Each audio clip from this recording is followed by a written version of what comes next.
It's Fibber McGee and Molly.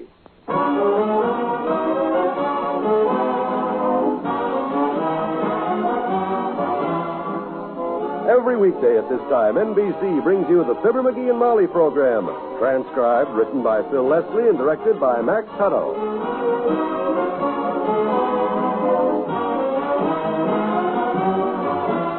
We'll join Fibber and Molly in just a moment. For a long time, farmers, professional people, and self-employed folks had their own systems for saving money regularly. Everything worked fine until a payment was missed. Then another. Finally, complete neglect. The end of their system. The end of saving. Then came the bond-a-month plan, the easy, automatic way to buy United States savings bonds. No chance of neglect in this system. Your bank handles all the details. You simply fill out an authorization card. Then, each month, your bank transfers funds from your checking account, buys a savings bond in your name, delivers it to you. You get a bond a month every month like clockwork. That's the sure way to save money systematically. And when your bonds mature in less than 10 years, look at the nest egg you'll have. $4 for every $3 you put in. Regular saving is effective saving. Invest in United States savings bonds through the bond-a-month plan.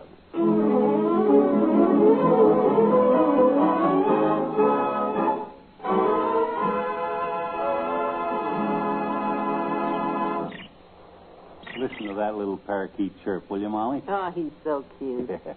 Hi, baby. How you doing? Doing fine, he said.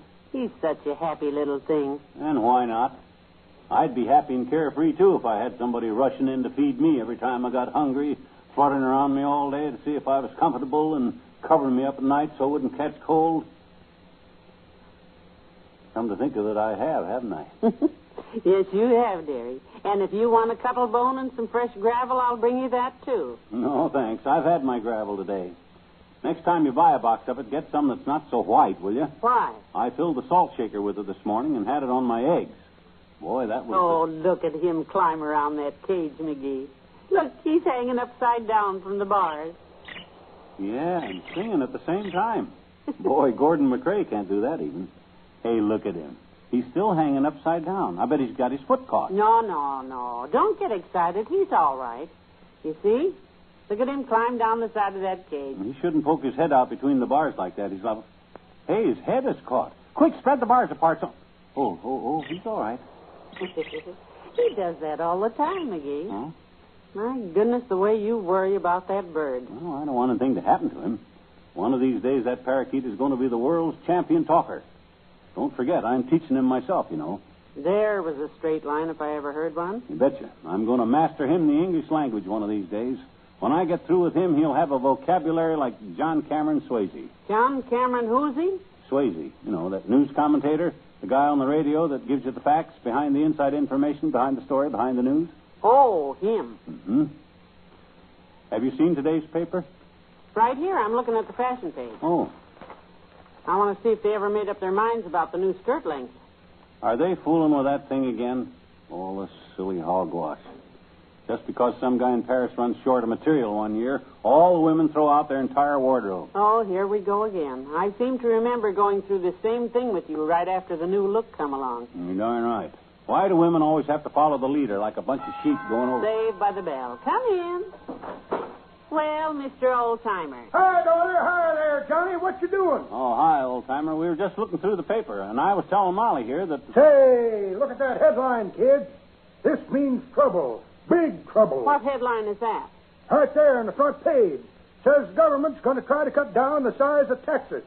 If they think us Texans is going to hold still for nothing... No, that's not Texas. That's taxes.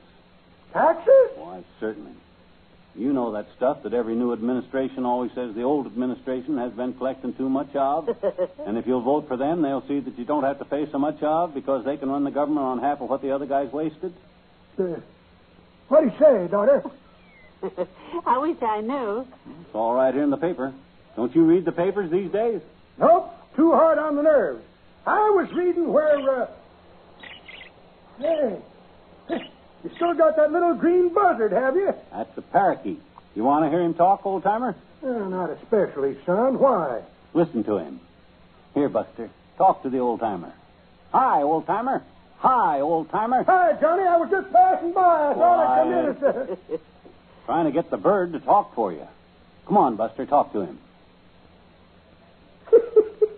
That little fella reminds me of my girlfriend, Bessie, son. Only just the opposite. What you mean? You can't get him to talk, and I can't get Bessie to shut up. She has her mouth open so much I forget what her face looks like. I says to her yesterday, Bessie, I says, oh, hey, I almost forgot what I come here for, daughter. Telegram. I brung it to you. A telegram? Gee whiz. I wonder who... Well, open it up, Molly, quick. No hurry, kid. It ain't urgent. Who's it from? Why, it's from Aunt Sarah. Yep.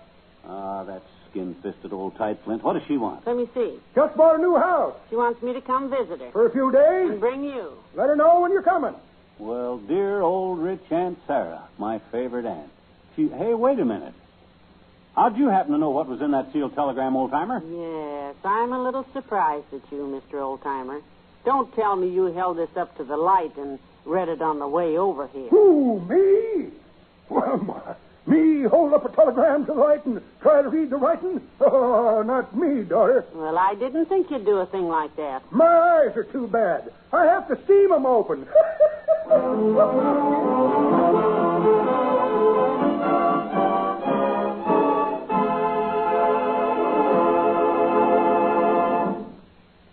Back to Wistful Vista in a minute.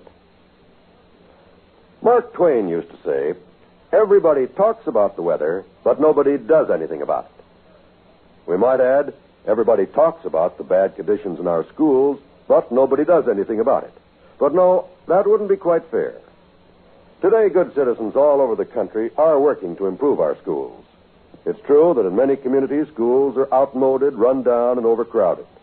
But in most of those communities, intelligent, responsible citizens are joining together to improve conditions. If you'd like to do your part, join and work with local civic organizations that are trying to make educational conditions better. If you'd like to know what other communities are doing to improve their schools, just write the National Citizens Commission for Public Schools, 2 West 45th Street, New York 36. That's National Citizens Commission for Public Schools, 2 West 45th Street, New York 36. Remember, better schools build a stronger America.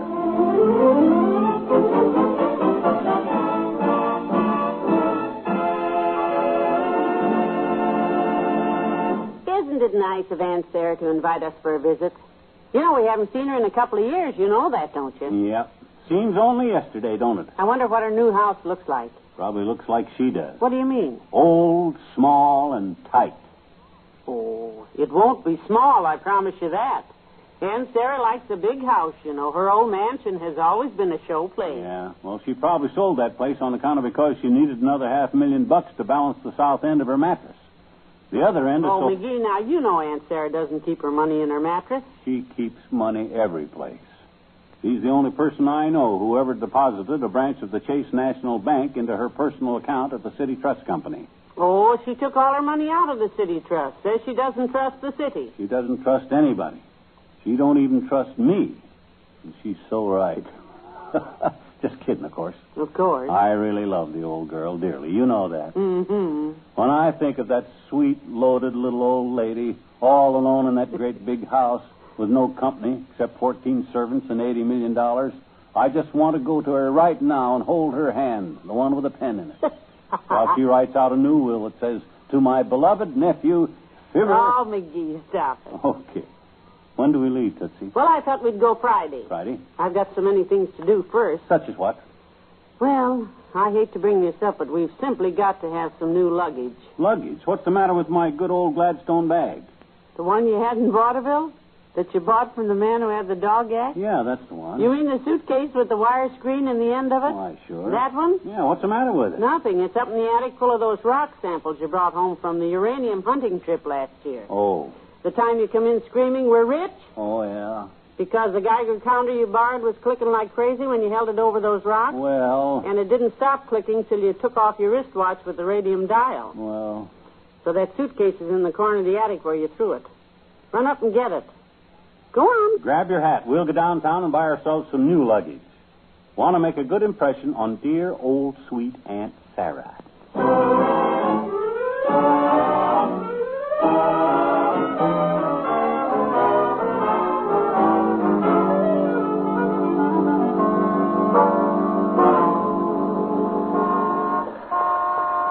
My, what a nice-looking shop. Yeah, they've just been open a couple of weeks. Brand new. Well, let's go in.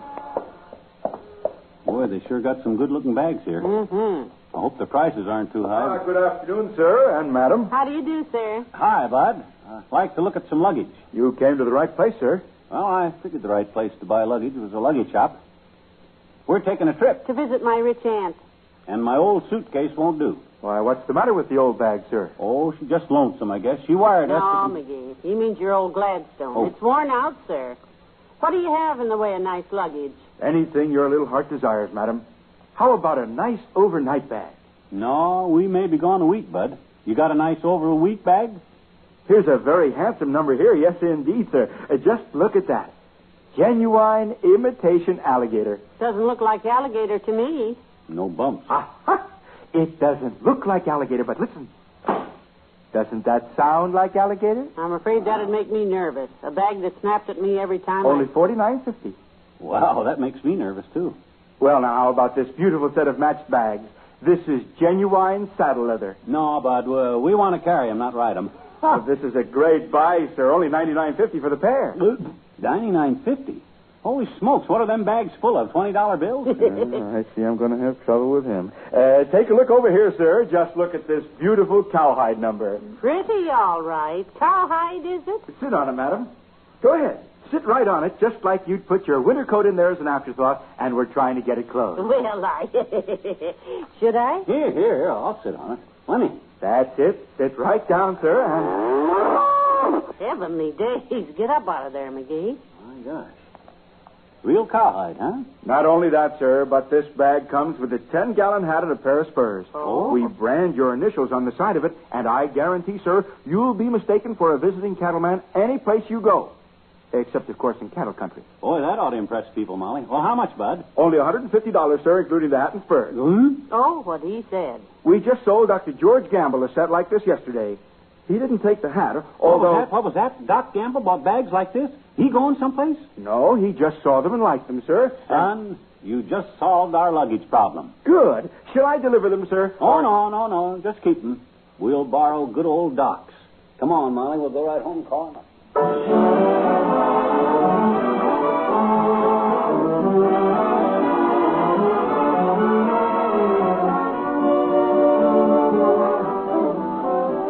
Fibber and Molly will be right back.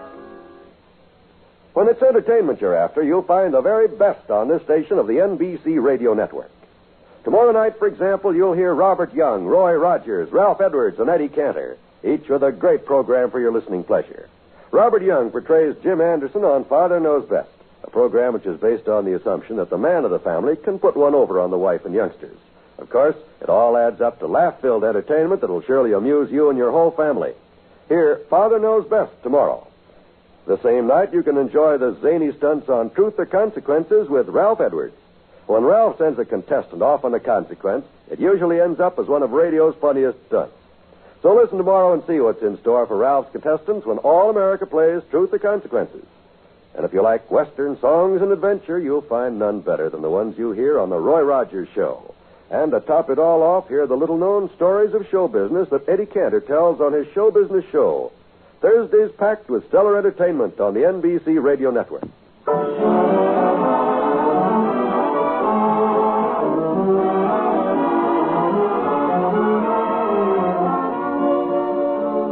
Did you talk to Dr. Gamble, McGee, and what did he say? Well, we got cut off. I'll try him again tomorrow. Oh. Good night. Good night, all.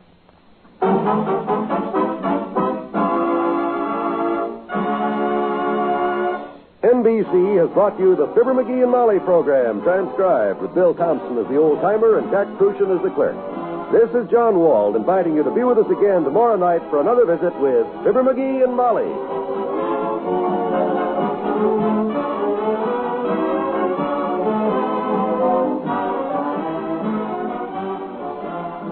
Now laugh with Can You Top This on the NBC Radio Network.